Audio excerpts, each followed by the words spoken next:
Can a man correct his Muslim women colleagues on their appearance and for following proper ruling of Islam? For example, a man corrects a woman that her lipstick is too much. MashaAllah. My sister, what was he doing looking at that lipstick, MashaAllah? The reality is, if politely he reminds a Muslim sister, I don't think to say your lipstick is too much is actually respectful.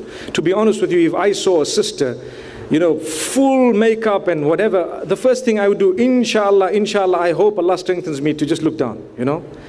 And I'm being as realistic as possible, my brothers. You know, I'm trying to word it respectfully. Don't think that I'm a person who's not a human being. I'm just like you.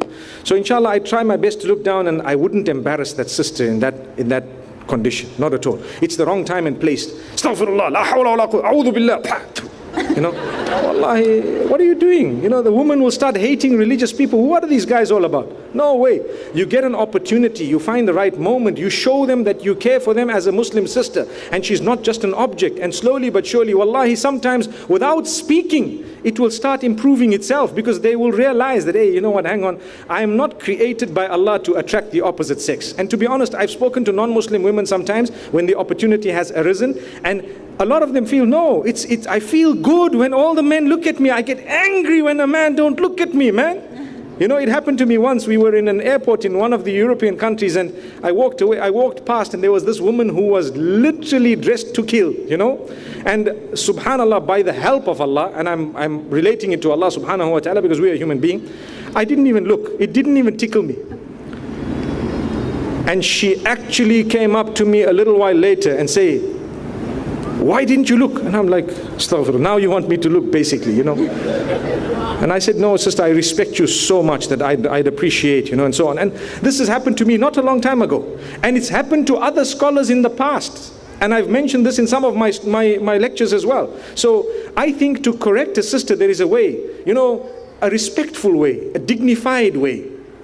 But it is a duty to do something about it. You know, when you see something bad, you have to correct it. So when you correct it on different levels, but you are never harsh.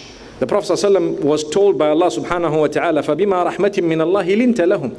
It is because of the mercy of Allah that you are lenient towards them. Had you been harsh and hard-hearted towards them, they would have dispersed. Wallahi, the same rule applies. You see a Muslim, and every one of us, myself included, we need correction. Imagine if someone comes to you and just starts telling you things, and you know you're an idiot and you're useless, and what you said and what you did and how you operate, you won't appreciate it, because that's the nature of man. But if you want to correct someone, brother, mashallah, tabarakallah, you know, so on. And if it's a sister, you don't need to get into all that detail, but at least you need to show concern.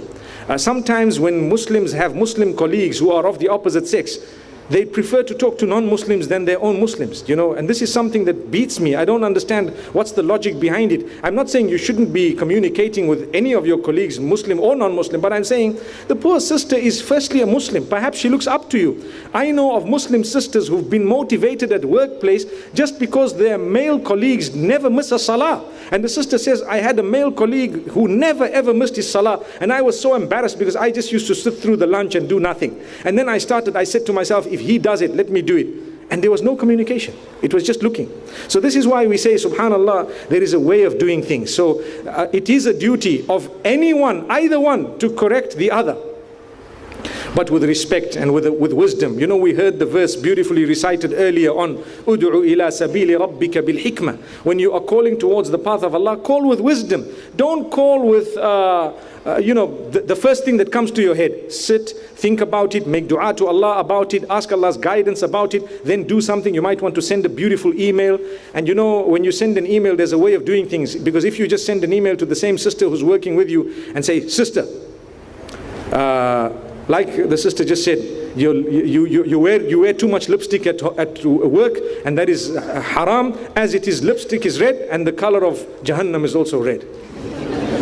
Come come on. There's a way of talking. So you say, sister, mashallah, may Allah strengthen you, may Allah help you, may Allah bless you and your loved ones. May Allah subhanahu wa ta'ala grant you goodness and greatness. I've got so many weaknesses of my own. Please highlight them if you see them.